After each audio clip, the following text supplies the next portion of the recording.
ଟିକେ ଉପରକୁ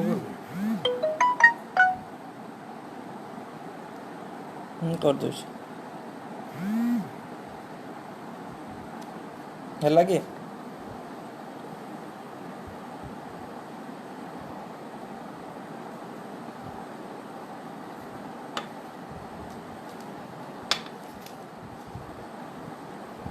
ଜଣେଇ ଯାଉଛି ହଁ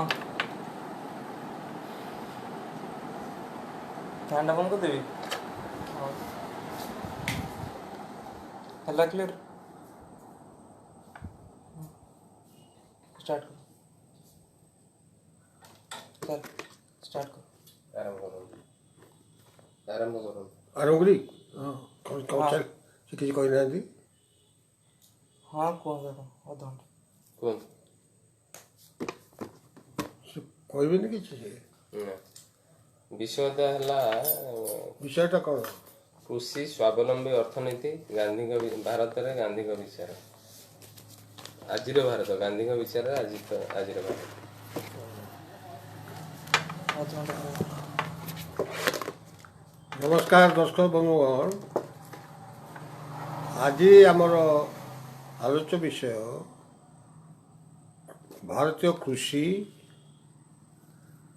ଗ୍ରାମ୍ୟରେ ସ୍ୱାବଲମ୍ବୀ ଅର୍ଥନୀତି ଏବଂ ଗାନ୍ଧୀ ବିଚାରରେ କୃଷି। ଆମେ ବର୍ତ୍ତମାନ ଏଇ କଥା ଯେଉଁ ଆଲୋଚନା କରିବାକୁ ଯାଉଛେ, ଆଜି ଦିନରେ ପୃଥିବୀରେ କୃଷି ଓ କୃଷକ ଏ ଦୁଇଟି ଯାକ ଜିନିଷ ଖୁବ୍ ବିପଦ ଭିତରେ ଦେଇ ଗତି କରୁଛନ୍ତି। ଅତୀତରେ କେତେବେଳେ ଏଭଳି ଭାବରେ ହେଇନଥିଲା, ଆଜି ଦିନରେ ଯାହା ଘଟୁଛି।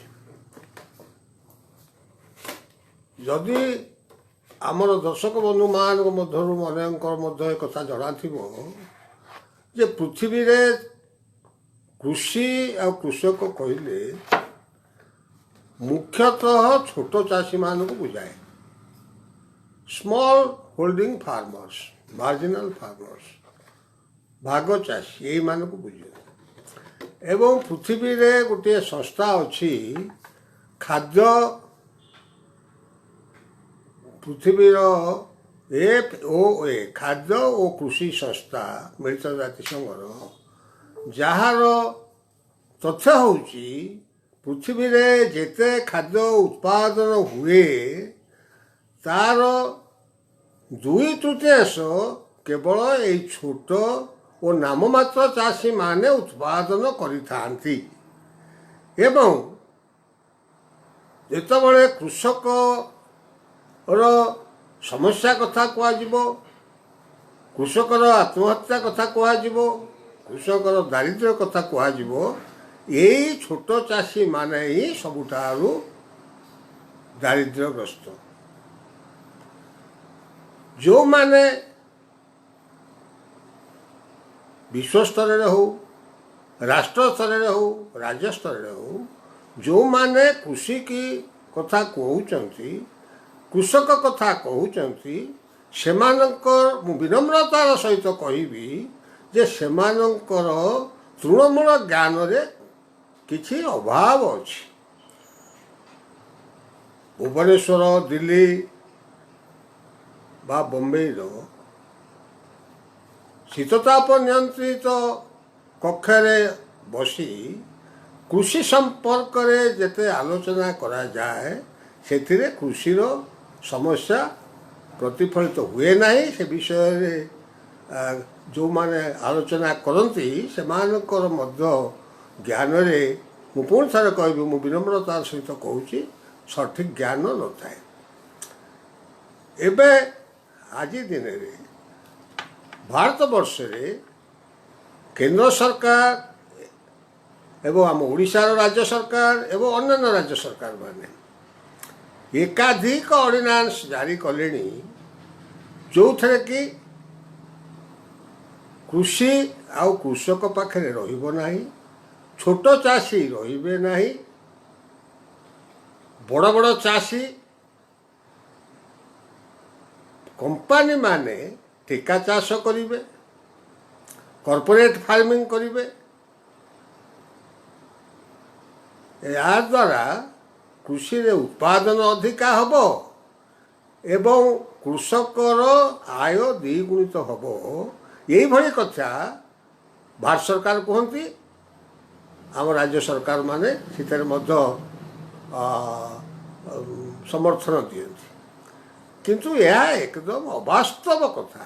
ଏଇ କଥାଟା ଯେତେବେଳେ କାର୍ଯ୍ୟକାରୀ କରାଯିବ, ଏ ଦେଖାଯିବ ଯେ କ୍ଷୁଦ୍ର ନାମମାତ୍ର ଚାଷୀ ଭାଗ ଚାଷୀମାନେ ଏମାନେ ସମ୍ପୂର୍ଣ୍ଣ ଭାବରେ ଜମିରୁ ଉଚ୍ଛେଦ କରିଦିଆଯିବ। ଏମାନଙ୍କୁ ସେମାନେ ଜମିରେ ରହିବେ ନାହିଁ। ଏବଂ ଯେଉଁ ପ୍ରକାର କୃଷି ହେବ, ଯେଉଁଥିପାଇଁ ଏଇଟା କରାଯାଉଛି, ଇଏ ପୃଥିବୀର ଖାଦ୍ୟ ସମସ୍ୟା ତୁଟେଇବା ପାଇଁ ଏହାର ଅନ୍ତର୍ନିହିତ ଉଦ୍ଦେଶ୍ୟ ନୁହେଁ। ଏହାର ଅନ୍ତର୍ନିହିତ ଉଦ୍ଦେଶ୍ୟ କମ୍ପାନୀ ଚାଷ ହେବ, ବ୍ୟବସାୟିକ ଚାଷ ହେବ, ଏକକ ଫସଲର ଚାଷ ହେବ। ଯେଉଁ ଚାଷର ଉତ୍ପାଦନ ଯେତିକି ଖାଦ୍ୟ ପାଇଁ ବ୍ୟବହାର ନ ହେବ, ବାୟୋଡିଜେଲ ପାଇଁ ବ୍ୟବହାର ହେବ, ଗୋଖାଦ୍ୟ ପାଇଁ ବ୍ୟବହାର ହେବ, କୁକୁଡ଼ା ଖାଦ୍ୟ ପାଇଁ ବ୍ୟବହାର ହେବ। ଏବଂ ବଡ଼ ବଡ଼ ଲୋକମାନଙ୍କର ସୌଖିନ ପାଇଁ, ବିଳାସ ପାଇଁ ସ୍ଥାନେ ସ୍ଥାନେ ଜୈବିକ କୃଷି କରାଯିବ, ଫଳ ଚାଷ କରାଯିବ, ଏଇଭଳି ଜିନିଷ କରାଯିବ। କେତେକ ବଡ଼ ବଡ଼ ଚାଷୀ ଭାରତ ବର୍ଷରେ, ମୁଁ କୌଣସି ପ୍ରକାର ଆକ୍ଷେପ ନଥାଇ ସତ୍ୟଟାକୁ ଉପସ୍ଥାପନ କରିବା ପାଇଁ ଯାଉଛି। ଭାରତ ବର୍ଷରେ ଶରତ ଯୋଶୀଙ୍କ ଭଳିଆ ବଡ଼ ଚାଷୀମାନେ ଏହି ବ୍ୟବସ୍ଥାକୁ ଏବେ ସମର୍ଥନ ଦେଉଛନ୍ତି, ଯେଉଁଥିରେ ସେମାନେ କହୁଛନ୍ତି କୃଷକର ଭାଗ୍ୟ ପରିବର୍ତ୍ତନ ହେଇଯିବ। ଏ କଥା ଆଦୌ ସମୀଚୀନ ନୁହେଁ।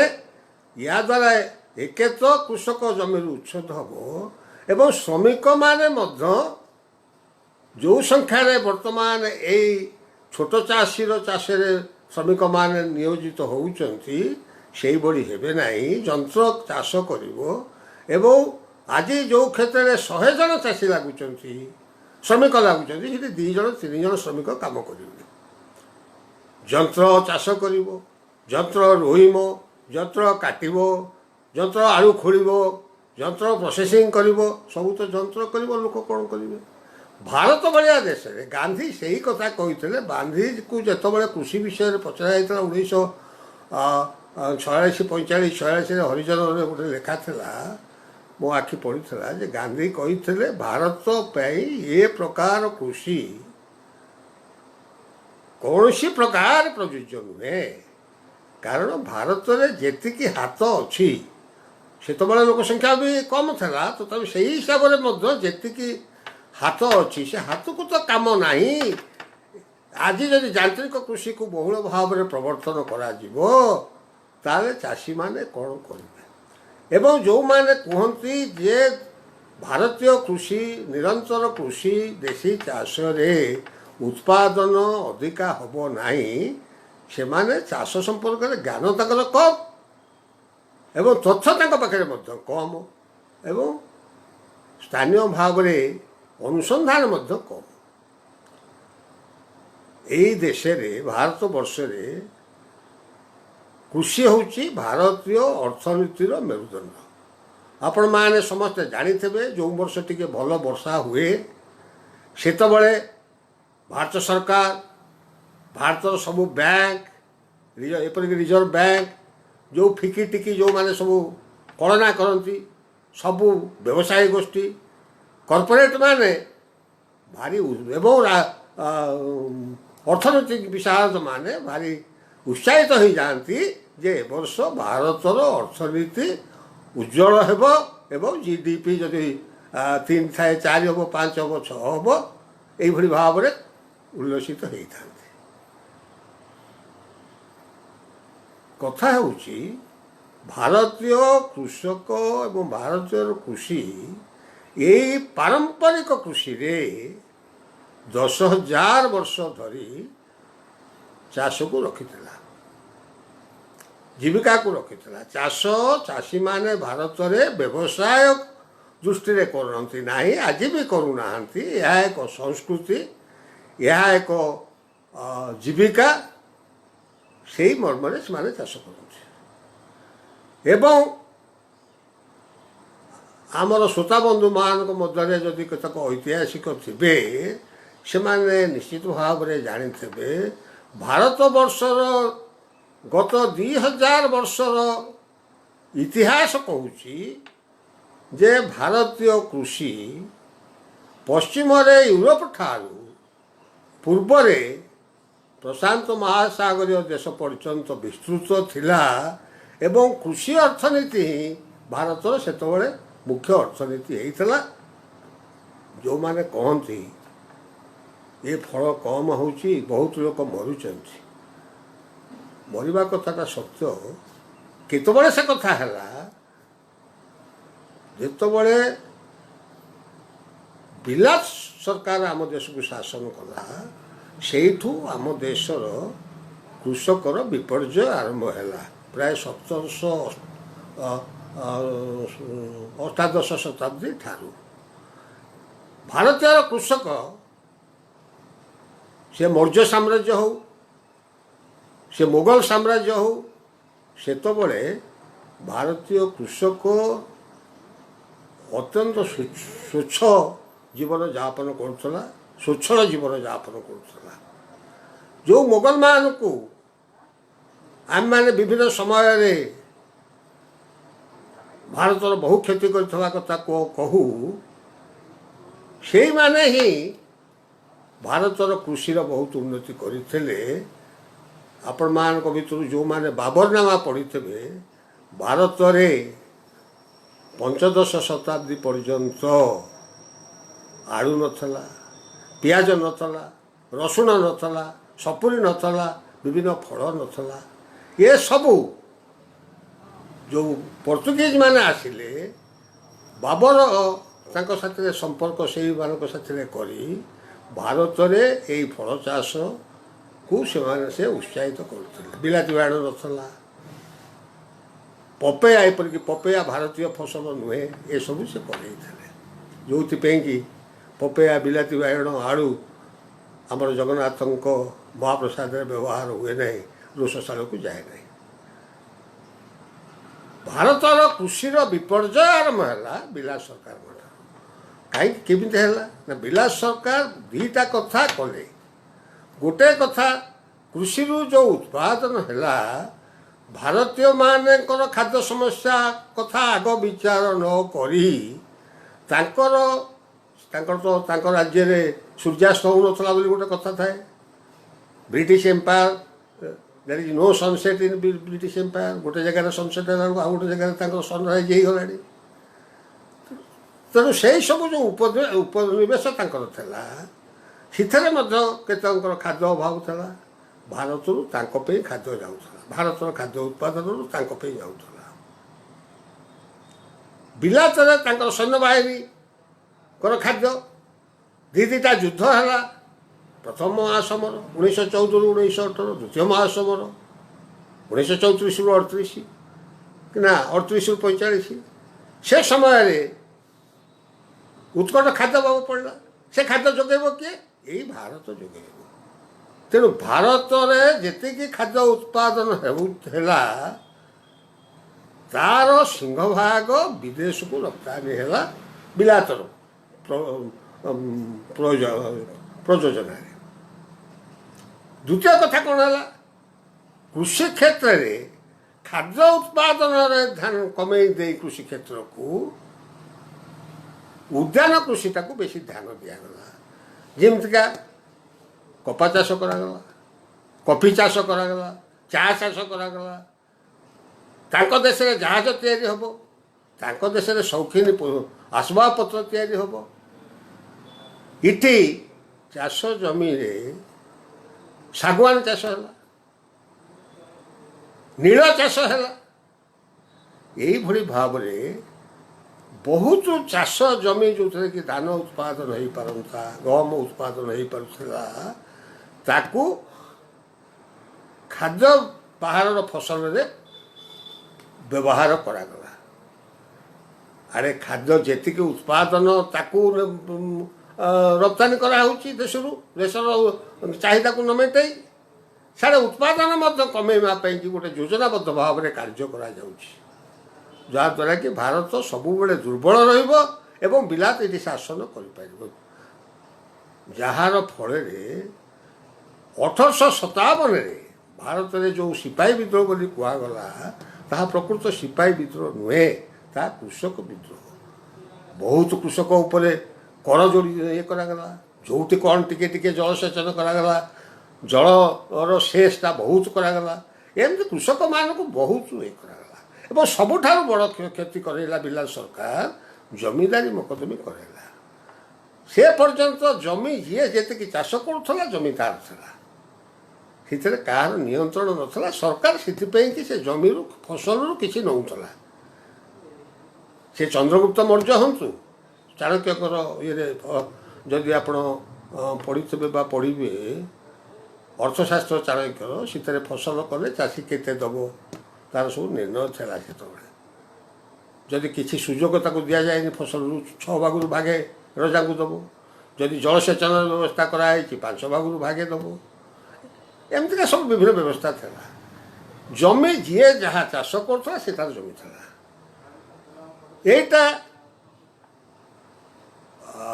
ଶାସନ ଶେଷ ପର୍ଯ୍ୟନ୍ତ ମଧ୍ୟ ମୁଗଲ ସାମ୍ରାଜ୍ୟ ଶେଷ ପର୍ଯ୍ୟନ୍ତ ମଧ୍ୟ ପ୍ରାୟ ସେଇଆ ଥିଲା। ମୁଗଲ ସାମ୍ରାଜ୍ୟରେ ଜମିଟାର ଇଏ କରାହେଇଥିଲା, ବନ୍ଦୋବସ୍ତଟା କରାହେଇଥିଲା, ଟୋଡରମଲ କରିଥିଲେ, ଜମିର ଜମାବନ୍ଦୀ ସବୁ କରିଥିଲେ। କିନ୍ତୁ ଚାଷ ଯିଏ ଯାହା କରୁଥିଲା ସେଇ ଅନୁସାରେ ସେ ରଜାଙ୍କୁ ଦେଉଥିଲା। ଇଏ ଜମିଦାରୀ କଲେ। ବ୍ରିଟିଶ ଶାସନରେ ସେ ଟିକସ ଆଦାୟ କରିବା ପାଇଁ, ଜମିର ସେସ୍ ଆଦାୟ କରିବା ପାଇଁ ଜମିଦାରୀ ମକଦ୍ଦମୀ ବ୍ୟବସ୍ଥା କଲେ। ଜମିଦାରମାନେ ରହିଲେ କଲିକତାରେ, କଟକରେ, ପୁରୀରେ, ବନାରସରେ, କେଉଁଠି କିଏ ରହିଲେ, ବିସ୍ତୀର୍ଣ୍ଣ ଅଞ୍ଚଳ ତାଙ୍କର ଜମିଦାରୀ ଭିତରେ ରହିଲା। ତାଙ୍କର ବୁଝାବୁଝି କରିବାକୁ ଛୋଟ ଛୋଟ ମକଦ୍ଦମମାନେ ରହିଲେ ଏବଂ ପ୍ରଜାମାନଙ୍କ ଉପରେ ସେଇ ଜମିଦାରମାନେ ବହୁତ ସୁଧ ଇଏ ଲାଗୁ କରିଦେଲେ, ଖଜଣା ଲାଗୁ କରିଦେଲେ। ଏବଂ ଯେମିତି ବିଲାତ ସରକାର କରିଦେଲା ସନସେଟ୍ ଲ, ସନ୍ଧ୍ୟାସ୍ତ ସୂର୍ଯ୍ୟାସ୍ତ ପୂର୍ବରୁ ଯଦି ତୁମେ ଜମା ନ କରିବ ତୁମର ଜମି ବାଜ୍ୟାପ୍ତ ହେଲା, ଜମିଦାରୀ ବାଜ୍ୟାପ୍ତ ହେଲା। ଇଏ ଜମିଦାର ମାନେ ମଧ୍ୟ ପ୍ରଜାମାନଙ୍କ ଉପରେ ସେମିତି କଲେ, ଯଦି ତୁମେ ନ ଦେଇପାରିବ ଖଜଣା ତାହେଲେ ତୁମେ ଜମିରୁ ଉଚ୍ଛେଦ ହେଲ। ଅତି ଉତ୍କଟ ବ୍ୟବସ୍ଥା, ଅତି ନିର୍ଦ୍ଦୟ ଭାବରେ ପ୍ରଜାମାନଙ୍କୁ ସେମାନେ ବ୍ୟବହାର କଲେ, ଯାହା ଫଳରେ ସେହି ସମୟରେ ଜମିର ଉତ୍ପାଦନ କମିଗଲା। ତା ନହେଲେ ଦେଶୀ ଚାଷରେ ଯେ ଉତ୍ପାଦନ ଅଧିକା ହେବ ନାହିଁ, ଇଏ ସମ୍ପୂର୍ଣ୍ଣ ଗୋଟିଏ ମିଥ୍ୟା କପରକଳ୍ପିତ। ଏବଂ ଏଇ ଯେଉଁ କର୍ପୋରେଟ୍ ବହୁରାଷ୍ଟ୍ରୀୟ କମ୍ପାନୀମାନେ ଅଛନ୍ତି ଏବଂ ୟାଙ୍କର ପରିଚାଳକ ହେଉଛନ୍ତି ସାମ୍ରାଜ୍ୟବାଦୀ ଆମେରିକା, ତାଙ୍କର ଇଏ ଗୋଟେ ଚକ୍ରାନ୍ତ। ସେଇ ଚକ୍ରାନ୍ତରେ ଏଇ କଥା କହି ଫଳ ହଉନି ଦୁର୍ଭିକ୍ଷ ହେଉଛି, ବହୁ ଲୋକ ମରୁଛନ୍ତି, ବଙ୍ଗଳା ଦୁର୍ଭିକ୍ଷ କଥା କହିକିରି ଇଏ ଚାଷର ପ୍ରକ୍ରିୟାଟା ବଦଳାଇବା ପାଇଁ ଚେଷ୍ଟା କଲେ ଏବଂ ସେଇଟା ମଧ୍ୟ ସେ କୃତକାର୍ଯ୍ୟ ହେଲେ, ଯେଉଁଥିରେ କି ଆସିଲା ସବୁଜ ବିପ୍ଳବ। ସବୁଜ ବିପ୍ଳବଟା କାହିଁକି ଆସିଲା ଏଇଥିପାଇଁ ଯେ ସବୁଜ ବିପ୍ଳବ କାର୍ଯ୍ୟକାରୀ ହେବା ପର୍ଯ୍ୟନ୍ତ ଭାରତୀୟ କୃଷିକି 1967ରେ ସବୁଜ ବିପ୍ଳବ କାର୍ଯ୍ୟକାରୀ ହେଲା ଭାରତରେ। ତା ପୂର୍ବରୁ ଭାରତୀୟ କୃଷକ ସାର, କୀଟନାଶକ, ବିଦେଶୀ ବିହନକୁ ମୋଟେ ଛୁଇଁଲେ ନାହିଁ, ବ୍ୟବହାର କଲେ ନାହିଁ। ସେମାନେ ଆଉଟ୍ରାଇଟ୍ ମନା କରିଦେଲେ, କହିଲେ ନାହିଁ ଆମର ଏଗୁଡ଼ାକ ଦରକାର ନାହିଁ।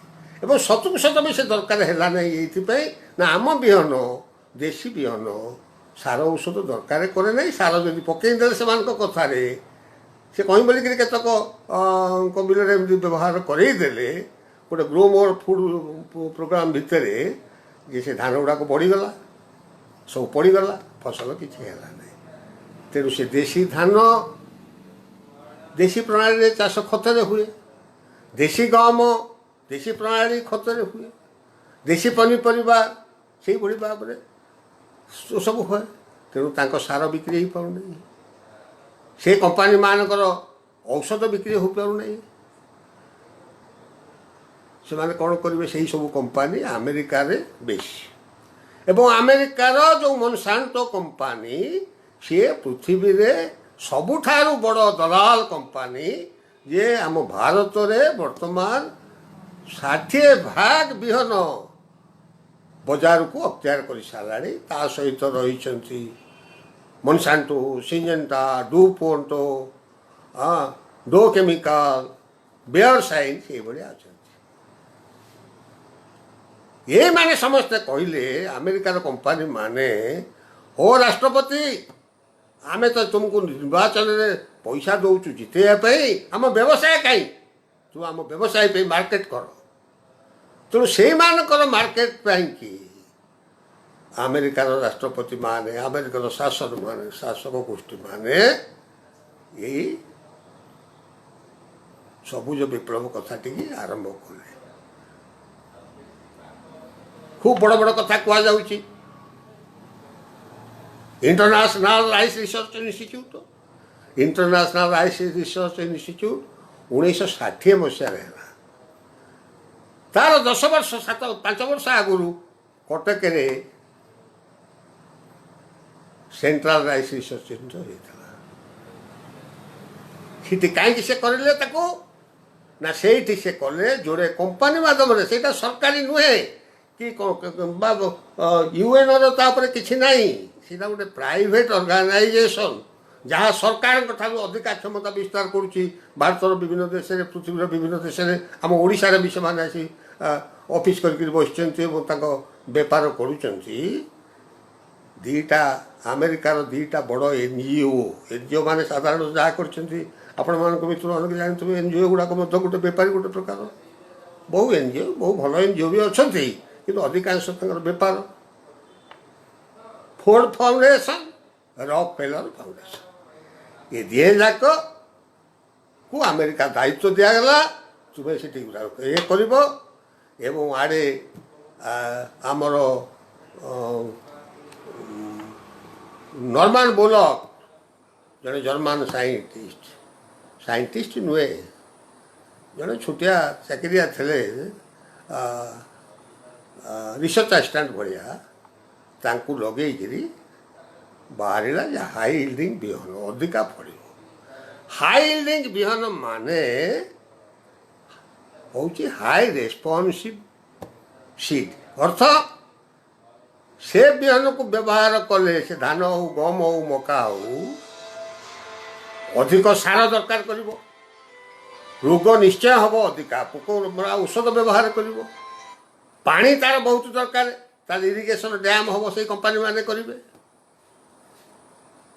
ତ ଏଇଭଳି ଭାବରେ ସେ ବିହନ ସବୁ ହେଲା।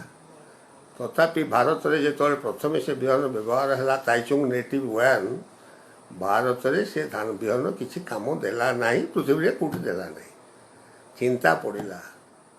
ସେଇଠୁ ସେ ନର୍ମାନ ବୋଲକ୍ କହିଲେ ଯେ ଏ ବିହନ କାମ ଦେବ ନାହିଁ, ଯଦି ଭାରତୀୟ ପରମ୍ପରା ଧାନ, ଦେଶୀ ଧାନ ବିହନକୁ ଆ ସହିତ ହାଇବ୍ରିଡାଇଜେସନ୍ କରାଯିବ, ତାହେଲେ ସେ ଅଧିକ ଫଳିବ।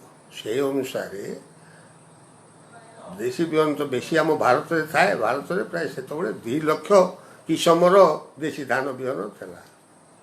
ଏଇ କେତେବେଳେ ଆରମ୍ଭ ହେଇଛି ଏଇଟା 6.5 ଦେଶୀ ବିହନ ଥିଲା।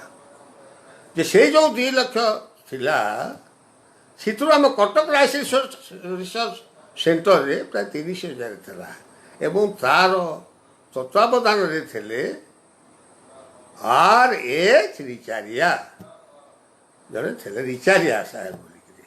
ସିଏ ପୃଥିବୀରେ ଏପର୍ଯ୍ୟନ୍ତ ଧାନର ବିଷୟରେ ତାଙ୍କୁ ଟପିଲା ଭଳିଆ ଆଉ ବୈଜ୍ଞାନିକ କେହି ହେଇନାହାନ୍ତି। ତାଙ୍କୁ ଫୋର୍ଡ ଫାଉଣ୍ଡେସନ୍ ମାଗିଲା, ଆମେରିକା ମାଗିଲା ବା ଭାରତ ସରକାର ମାଗିଲା, ତୁମେ ଯେଉଁ ଧାନ ସବୁ ରଖିଛ ଜର୍ମ ପ୍ଲାଜମ୍, ସେତେବେଳକୁ କଟକରେ 30,000ରୁ ଅଧିକା ଥାଏ, ସେ ଜର୍ମ ପ୍ଲାଜମ୍ ଦିଅ, ସେ ପରୀକ୍ଷା ନିରୀକ୍ଷା ହେବ। ସେ ମନା କଲେ, କହିଲେ ନା ମୁଁ ଦେଇପାରିବିନି, ୟାର ମାଲିକ ମୁଁ ନୁହେଁ, ୟାର ମାଲିକ ଚାଷୀମାନେ, ମୁଁ କଷ୍ଟୋଡ଼ିଆନ୍, ତାଙ୍କଠୁ ଆଣିକି ରଖିଛି। ଏବଂ ଯେତେବେଳେ ସେ ଏହା କହିଲେ, ସେଇ ଆମେରିକାର ପ୍ରରୋଚନାରେ ଫୋର୍ଡ ଫାଉଣ୍ଡେସନର ପ୍ରରୋଚନାରେ ଭାରତ ସରକାର ତାଙ୍କୁ ସେଠୁ ବିଦା କରିଦେଲେ ଏବଂ ସୁବ୍ରମଣ୍ୟମ ବୋଲି ଯିଏ ଆମର ପରବର୍ତ୍ତୀ ସମୟରେ ସେ ଡକ୍ଟର ସୁବ୍ରମଣ୍ୟମଙ୍କୁ ସେଠି ପ୍ରେସିଡେଣ୍ଟ କରାଗଲା, ଡାଇରେକ୍ଟର କରାଗଲା ଏବଂ ତାଙ୍କଠୁ ସେମାନେ ସହଜରେ ନେଇଗଲେ। ସେଇ ଯେଉଁ ବିହନ ସେ କଲେ ପ୍ରଥମ IR8, ତା ନାଁ ହେଉଛି IR8। ସେ ବିହନକୁ ଯେତେବେଳେ ବଣ୍ଟାଗଲା ସେ ପ୍ରଥମେ ବହୁତ ଫଳିଲା, ଏକଥା ସତ୍ୟ। ଗୁଣ୍ଠକୁ ସେ କୁଇଣ୍ଟାଲ ପର୍ଯ୍ୟନ୍ତ ଫଳିଲା। ତାକୁ କୁହାଗଲା ମିରାକଲ ସିଡ୍, କୁହୁକ ବିହନ। କିନ୍ତୁ ରିଚାରିଆ ସାହେବ କହିଥିଲେ, କହିଲେ ଏ ବିହନର ସ୍ଥାୟିତ୍ୱ ବେଶୀ ଦିନ ନୁହେଁ, ହାଇବ୍ରିଡ୍ ବିହନର ଏଥିରେ ରୋଗ ପୋକ ହେବ, ଇଏ ବେଶୀ ଦିନ ସହିବ ନାହିଁ। ସତକୁ ସତ ମାତ୍ର 3 ବର୍ଷ 4 ବର୍ଷ ସେ କୁହୁକ ବିହନରେ ଚାଷ ହେଇଛି। ଚତୁର୍ଥ ବର୍ଷକୁ ସେଇ ଫିଲିପାଇନ୍ସରେ ସେଇ ଇରି ପାଖରେ ପ୍ରାୟ 2 ଲକ୍ଷ ହେକ୍ଟର ଜମିରେ IR8 ଧାନ ହେଇଥିଲା, ଯେଉଁଥିରେ ଗୋଟେ ରୋଗ ହେଲା, ନୂଆ ରୋଗ ରାଇସ୍ ଟୁଙ୍ଗ୍ରୋ। ରାଇସ୍ ଟୁଙ୍ଗ୍ରୋ ମାନେ ଧାନଟା ପ୍ରଥମେ ଧାନର କାଣ୍ଡ ହଳଦିଆ ରଙ୍ଗ ହେବ, ତାପରେ କମଳା ରଙ୍ଗ ହେବ, ତାପରେ ପତ୍ର ନାଲି ରଙ୍ଗ ହେବ, ତାପରେ ଶୁଖି ଧଳା ହେଇଯିବ, ଗଛ ମରିଯିବ। ତେଣୁ ସମସ୍ତ ଫସଲ ରାଇସ୍ ଟୁଙ୍ଗ୍ରୋରେ ସେଠି ନିପାତ ହେଇଗଲେ ଏବଂ ସେଇ ବର୍ଷ IR8ର ଅକାଳ ମୃତ୍ୟୁ ହେଲା। ଯେଉଁ କୁହୁକ ବିହନ ତାର ଅକାଳ ମୃତ୍ୟୁ ହେଲା 5 ବର୍ଷ ଭିତରେ। ଏବଂ ଆଜି ବଡ଼ ନିର୍ଲଜ ଭାବରେ ଆମେରିକାର କମ୍ପାନୀମାନେ, ଆମ ଭାରତ ସରକାର, ବିଭିନ୍ନ ପ୍ରାଦେଶିକ ସରକାର ଏଇ ଗଲା 2 ବର୍ଷ ତଳେ କୁହୁକ ବିହନର 50 ବର୍ଷ ପୂର୍ତ୍ତି ଉପଲକ୍ଷେ ବିଭିନ୍ନ ପ୍ରକାର ଯାନିଯାତ୍ରା ତମସା କଲେ। କିନ୍ତୁ ଆଉ କୁହୁକ ବିହନ ନାହିଁ। ଯେଉଁ କହନ୍ତି ଅଧା ବୈଶିଆ, ସେ ଅଧା ବୈଶିଆ ବି ନୁହେଁ, ଚଉଠ ବୈଶା, ତାର ଶିଶୁ ମୃତ୍ୟୁ ବୋଲି କହିବାକୁ ହବ, ସେ ମରିଯାଇଛି। ତେଣୁ ଏଇଭଳି ଭାବରେ ଯେଉଁ ବିହନ କରାଗଲା, ଯେଉଁ କରାଗଲା, ସେଥିରେ ପ୍ରକୃତରେ କିଛି ଲାଭବାନ ହେଲେ କେଉଁମାନେ? ସେଇ ବଡ଼ ଚାଷୀମାନେ ହେଲେ, କିନ୍ତୁ କ୍ଷୁଦ୍ର ଚାଷୀଙ୍କ ପାଇଁ ସେ କିଛି ସହାୟକ ହେଲା ନାହିଁ। ଆଜି 50 ବର୍ଷ ପରେ ସାରା ପୃଥିବୀରେ ସମସ୍ତେ କହୁଛନ୍ତି ଯେ ନାହିଁ, ଏ ଯେଉଁ ସବୁଜ ବିପ୍ଳବ ହେଲା, ଇଏ ପ୍ରକୃତ ଫଳପ୍ରଦ ନୁହେଁ। ଆମକୁ ପୁଣି ଯିବାକୁ ପଡ଼ିବ ପରମ୍ପରା କୃଷି ପାଇଁ। ଆଜି ଭାରତ ସରକାର ପୁଣି ଗୋଟେ କହିଛନ୍ତି, ପରମ୍ପରା କୃଷି ବିକାଶ ଯୋଜନା ତ କରିଥିଲେ, ପୁଣି ଗୋଟେ ବାହାରିଛି ଭାରତୀୟ ପ୍ରାକୃତିକ କୃଷି ପଦ୍ଧତି। ସେଇ ଗୋଟେ କଥା ଗାଁରେ ନାହିଁ, ଆରେ ଢମଣା ବୁଲି ବୁଲିକିରି ସେଇ ଅଗଣା। ତେଣୁ ବୁଲି ବୁଲି ବାଟ କରିକିରି ପୁଣି ସେଇଠିକି ଆସୁଛନ୍ତି, ସେଇ ଦେଶୀ ଚାଷ ପାଇଁକି। ଏବଂ ଏଇ ଦେଶୀ ଚାଷ ହିଁ ପୃଥିବୀର ଖାଦ୍ୟ ସମସ୍ୟା ସମାଧାନ କରିପାରିବ। ଏଇ ଯେଉଁ ହାଇଲିଂ ଚାଷ ହେଲା ବା ସବୁଜ ବିପ୍ଳବ କୃଷି, ଏ କୃଷିର ମହତ୍ଵ କ'ଣ?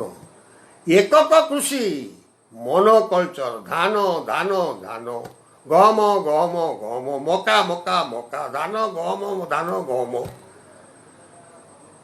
ଯେତେବେଳେ ଭାରତୀୟମାନେ ତାଙ୍କର କୃଷି କରୁଥିଲେ, ନିରନ୍ତର କୃଷି, ଜଣେ ଜଣେ ଚାଷୀ ପରିବାରରେ 40-50 ପ୍ରକାରର ଫସଲ ଚାଷ ହେଉଥିଲା। ଧାନ ତା ଭିତରୁ ଗୋଟେ, ହୁଏତ ମୁଖ୍ୟ ହେଇପାରେ। ଧାନ ହେଉଥିଲା, ରବି ହେଉଥିଲା, ତୈଳବୀଜ ହେଉଥିଲା, ସମସ୍ତ ପ୍ରକାର ପନିପରିବା ହେଉଥିଲା। ଏବଂ ଏ ପନିପରିବାର କଣ୍ଟ୍ରୋଲିଂ ଏଜେଣ୍ଟ ଥିଲେ ଘରର ବୁଢ଼ୀ ମା ମାନେ, ଆଈମାନେ।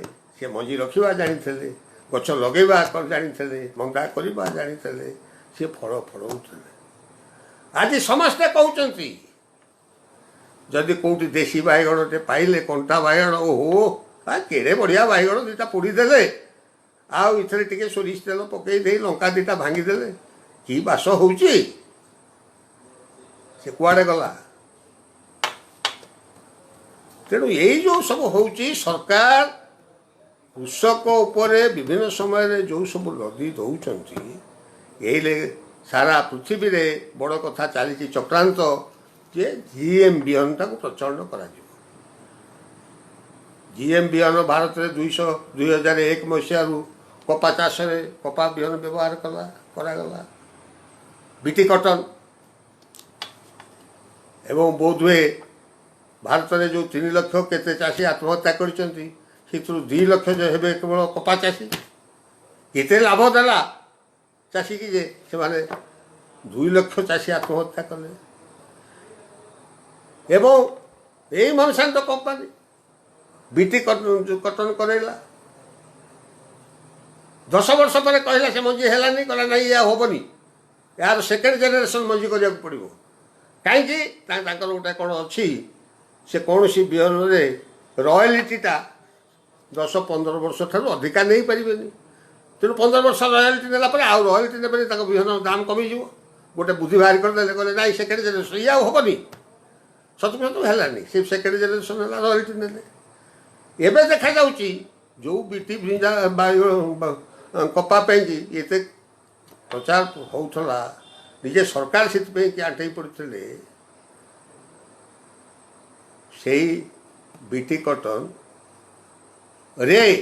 ଯେଉଁ ବୋଲର ନୂଆ ପ୍ରକାର ରହୁଛି। ଏବେ ପଞ୍ଜାବରେ ବୋଲର ହେଲା ୟେଲୋ ବୋଲର, କେଉଁଠି ରେଡ୍ ବୋଲର। ତେଣୁ ଆନ୍ଧ୍ରରେ କେତେକ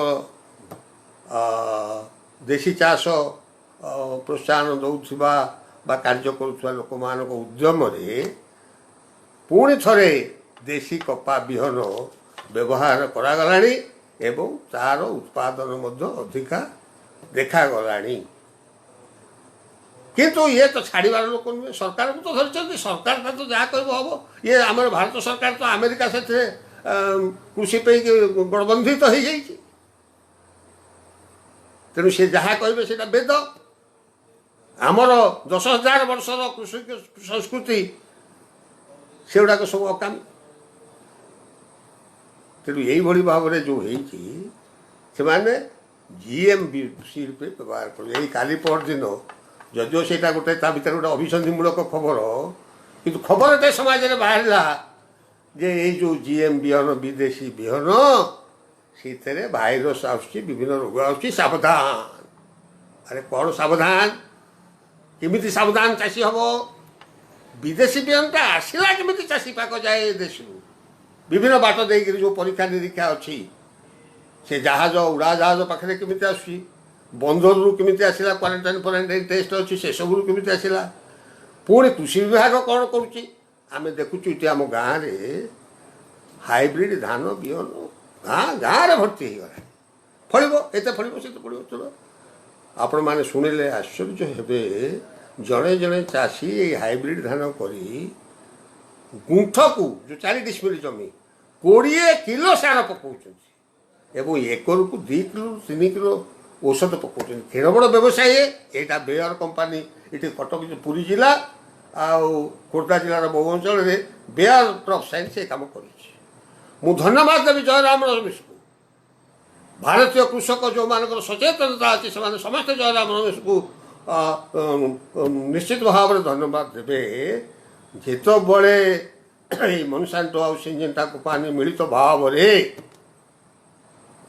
ବିଟି ବାୟନକୁ ଭାରତରେ ପ୍ରବର୍ତ୍ତନ କରିବାକୁ ଚେଷ୍ଟା କଲେ, ଭାରତ ସରକାର ମଧ୍ୟ ସେଥିପାଇଁ କି ବହୁତ ଉଦ୍ୟମ କଲେ। ସେତିକବେଳେ ସାଧାରଣ କୃଷକ ଠାରୁ, ସାଧାରଣ ଲୋକଙ୍କ ଠାରୁ, କୃଷି ଅନୁଷ୍ଠାନ ମାନେ ପ୍ରତିବାଦ କଲେ ଏବଂ ପ୍ରତିବାଦ କଲା ପରେ ଜୟରାମ ରମେଶ ଗୋଟେ ପବ୍ଲିକ୍ ଡିବେଟ୍ କରେଇଲେ। 8ଟା ଜାଗାରେ ଭାରତରେ ବୁଲି ବୁଲି ସେ କୃଷକମାନଙ୍କ ଠାରୁ, କୃଷି ଅନୁଷ୍ଠାନ ମାନଙ୍କ ଠାରୁ, ପରିବେଶବିତ୍ମାନଙ୍କ ଠାରୁ ସାକ୍ଷ୍ୟ ଗ୍ରହଣ କଲେ।